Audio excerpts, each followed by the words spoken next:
Hoje, a gente vai mergulhar numa história que parece pequena, mas que revela muito sobre mídia, política e os bastidores do poder no Brasil. Tudo começa com uma simples imagem, um slide. Pois é, acredite se quiser, um único slide de PowerPoint, exibido ali, ao vivo na Globo News, foi o suficiente para causar uma verdadeira tempestade. Um efeito dominó com consequências que ninguém esperava. E a grande pergunta que fica no ar é essa: será que o poder de uma imagem é tão grande a ponto de custar o emprego de alguém, de definir carreiras e, quem sabe, até influenciar a opinião pública?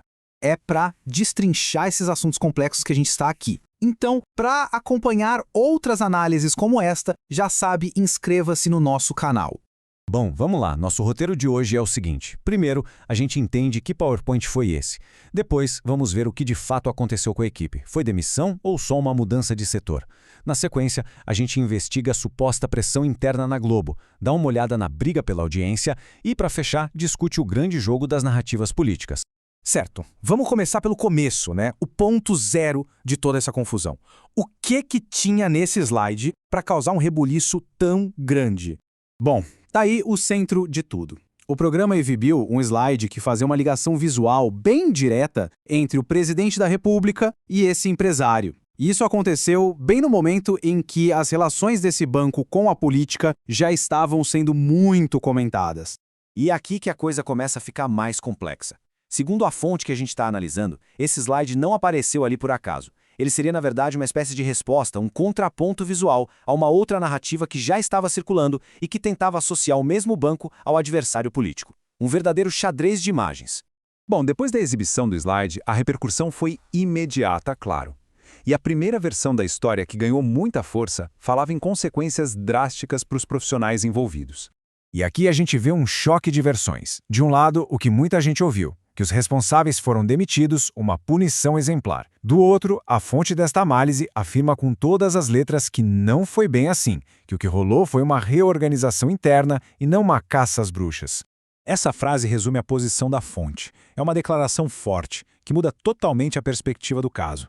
Deixa de ser uma história sobre punição e passa a ser sobre uma complexa gestão de crise nos bastidores. E aqui estão os detalhes que, segundo a fonte, sustentam essa versão. O editor-chefe, colocado de férias, e na volta, realocado. A editora de arte, transferida para outro jornal do canal. Ou seja, aconteceram movimentações, sim, mas demissão, de acordo com essa análise, não houve. Ok, então, se não teve demissão, por que tanto barulho? A análise que a gente está acompanhando aponta que o fogo começou dentro da própria casa.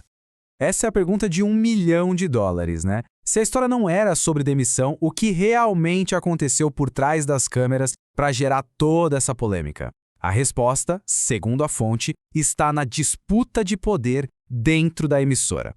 A teoria que a fonte apresenta tem várias camadas. Primeiro, a pressão não teria vindo de fora, da diretoria, mas sim de colegas de redação com um alinhamento político claro. Segundo, o caso teria sido só a gota d'água numa relação profissional que já não era das melhores. E por fim, numa visão mais ampla, tudo isso seria só um sintoma de uma batalha ideológica bem maior pelo controle da informação, o que a fonte chama de uma luta gramsciana. Agora vamos dar um passo para trás, sair um pouco da redação e olhar o cenário maior. A competição cada vez mais acirrada no jornalismo de TV por assinatura.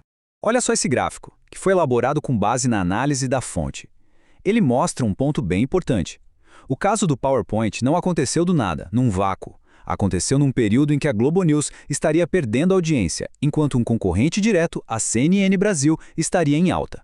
E o ponto crucial é este. A fonte argumenta que essa queda de audiência não é por causa de um único slide. Seria uma tendência de mais tempo, de mais ou menos um ano. E a análise liga isso a uma percepção de parte do público de que o canal adotou uma linha editorial mais favorável ao governo, o que estaria afastando alguns telespectadores. E agora a gente chega no último ponto que amarra tudo. A disputa constante e muitas vezes invisível para controlar a forma como as pessoas enxergam a realidade. Essa aqui é a tese central da análise. A ideia de que, na política de hoje, a grande briga não é mais sobre os fatos em si, mas sobre a história que se conta sobre eles. A realidade, o fato bruto, ficaria em segundo plano. O que importa é qual narrativa vai colar na cabeça das pessoas.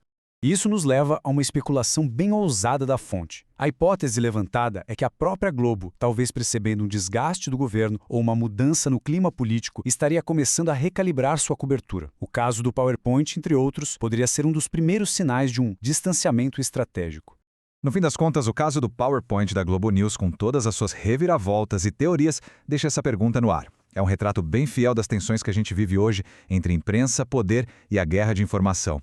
E nessa briga para definir o que é a verdade, o resultado final raramente é simples.